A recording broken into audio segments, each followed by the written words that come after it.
Assalamualaikum. Nah, jadi di sini kita akan membahas mengenai motif produsen. 2000 years later. Assalamualaikum teman-teman. Hai. Kali ini kami akan membawakan materi kelompok kami yang berjudul Motif produsen muslim. ya.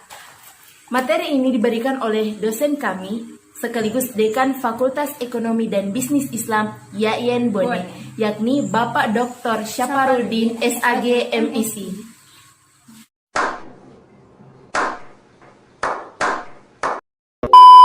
Baik, sebelum kami memaparkan materi kami, terlebih dahulu kami akan memperkenalkan diri kami masing-masing. Nama saya Nur Afifa dan Nama saya Rizky Batari Nurman. sebelum kami memaparkan materi kami, yaitu tentang motif produsen muslim, nah, pasti kalian tidak paham kan apa itu motif? Ya Allah, apa itu motif produsen muslim? Nah, sebelum kami memaparkan materi kami, yaitu tentang motif produsen muslim, pastinya kalian penasaran kan apa itu motif produsen muslim? jika kalian penasaran maka jangan di skip ya. Jangan di skip video ini. Jangan lupa like, Komen. subscribe, dan komen video ini ya. Gratis loh.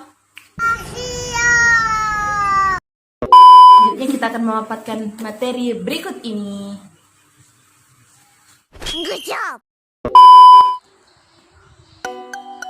Motif produsen muslim. Motif adalah dorongan yang menggerakkan seseorang bertingkah laku dikarenakan adanya kebutuhan-kebutuhan yang ingin dipenuhi oleh manusia.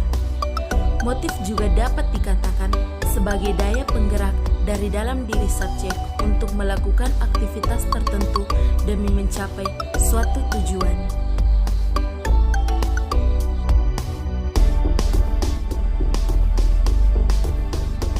Pembahasan tentang motif produsen muslim dibagi dalam dua kelompok, yaitu pertama, produsen muslim yang tidak peduli terhadap maslahah.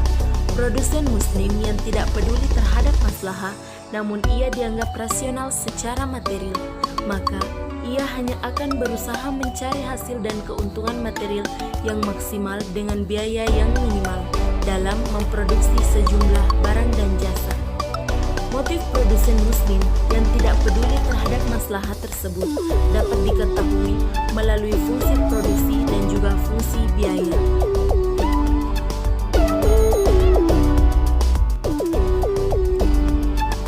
Baik, fungsi produksi. Fungsi produksi merupakan hubungan antara input dan output. Secara sistematis, fungsi produksi dapat ditulis sebagai berikut. Q sama dengan F dikali L, R, C, atau T. Q merupakan simbol dari jumlah barang yang dihasilkan atau quantity. F simbol dari persamaan atau function. L merupakan simbol dari tenaga kerja atau labor. R merupakan simbol dari kekayaan alam atau research. C merupakan simbol dari modal atau kapital. T merupakan simbol dari teknologi. Fungsi produksi ini pula terbagi lagi atas dua, yaitu fungsi produksi jangka pendek dan fungsi produksi jangka panjang.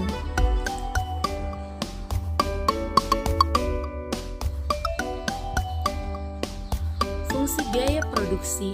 Biaya produksi adalah beban yang harus ditanggung oleh produsen dalam bentuk uang untuk menghasilkan suatu barang dan jasa. Fungsi biaya produksi adalah fungsi yang menunjukkan antara biaya dan jumlah produksi secara sistematis. Fungsi biaya produksi dapat ditulis seperti berikut ini. C sama dengan F kali Q. C merupakan simbol dari jumlah biaya yang digunakan atau cost. F merupakan simbol dari persamaan atau function. Q merupakan simbol dari jumlah barang yang dihasilkan atau quantity. Dalam fungsi biaya produksi jangka pendek, produsen menggunakan biaya tetap dan biaya variabel dalam melakukan kegiatan produksi. Dalam jangka panjang, produsen dapat menambah semua faktor produksi atau input yang akan digunakannya.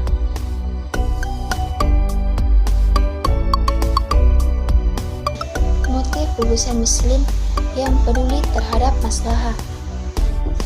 Motif produsen muslim yang peduli terhadap maslahah dapat diketahui melalui fungsi produksi muslim dengan menggunakan dua dimensi, yaitu dimensi jangka pendek dan dimensi jangka panjang. Seperti yang telah dikemukakan sebelumnya, bahwa kedua dimensi ini tidak ada kaitannya secara langsung dengan lamanya waktu produksi. Akan tetapi, kedua dimensi tersebut hanya merupakan istilah ekonomi. Sementara, fungsi biaya produksi muslim tidak menggunakan dimensi jangka pendek dan jangka panjang, tetapi menggunakan pendekatan forecasting. Motif produsen muslim yang peduli terhadap maslahah ini terbagi atas dua fungsi. Yang pertama itu fungsi produksi muslim dan fungsi biaya produksi muslim. Nah, yang pertama itu fungsi produksi muslim. Fungsi produksi muslim adalah hubungan antara output dengan input non-fisik dan non-fisik. Dalam fungsi produksi muslim jangka pendek, input yang digunakan itu satu input fisik variabel, sementara input fisik lainnya dianggap konstan, misalnya tenaga kerja, dan input non-fisik sebagai variabel moderating. Pada fungsi ini, berlaku hukum the law of diminishing return atau hukum pertambahan hasil yang semakin berkurang, yakni digunakan untuk menjelaskan proporsi input fisik yang digunakan untuk menghasilkan tingkat produksi fisik.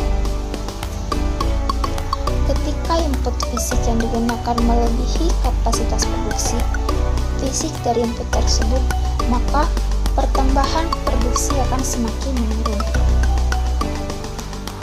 Sedangkan pada fungsi produksi muslim jangka panjang, input yang digunakan itu input fisik variabel yang jumlahnya lebih dari satu, misalnya tenaga kerja dan modal atau sarana yang digunakan. Pada fungsi produksi muslim jangka panjang ini, output dapat berubah jika input fisik atau jumlah tenaga kerja dan jumlah modal dan input fisik atau pahala dan barakah berubah. Ukuran yang digunakan untuk mengetahui output dari fungsi produksi muslim ini adalah kurva iso maslahah dan iso biaya. Kurva iso maslahah dalam konteks produksi adalah kurva yang menggambarkan kombinasi dari dua input variabel yang memberikan tingkat maslahah yang sama.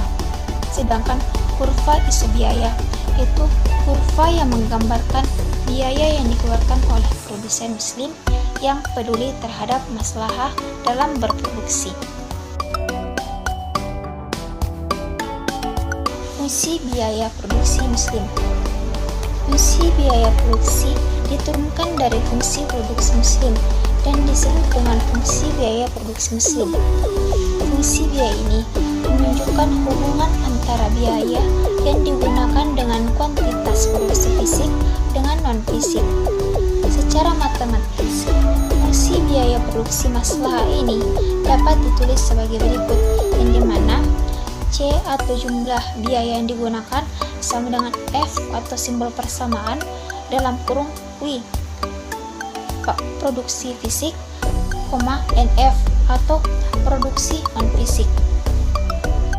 Sebagaimana yang telah diungkapkan sebelumnya, bahwa pendekatan biaya yang digunakan di sini adalah pendekatan forecasting, karena pendekatan ini merupakan pendekatan yang paling sesuai dengan Islam. Forecasting adalah penentuan biaya produksi yang memperhitungkan semua unsur biaya produksi tanpa memperhatikan apakah itu bersifat variabel, tetap, overhead, ataupun imaterial. Atas dasar ini, maka fungsi biaya ini dapat digunakan untuk jangka pendek atau hanya satu input variabel dan jangka panjang atau lebih dari satu input variabel. Nah, dengan kata lain, bahwa fungsi biaya ini tidak membedakan antara jangka panjang dengan jangka pendek, yakni keduanya diasumsikan sama. Output yang dilibatkan pada fungsi ini juga berlaku hukum the law of diminishing return atau hukum pertambahan hasil yang semakin berkurang, yakni ketika input yang digunakan melebihi kapasitas produksi fisik dari input tersebut, maka pertambahan produksi fisik yang dihasilkan input tersebut semakin menurun.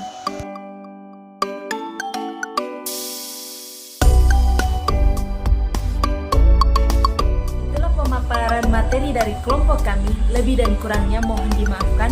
Wassalamualaikum warahmatullahi wabarakatuh.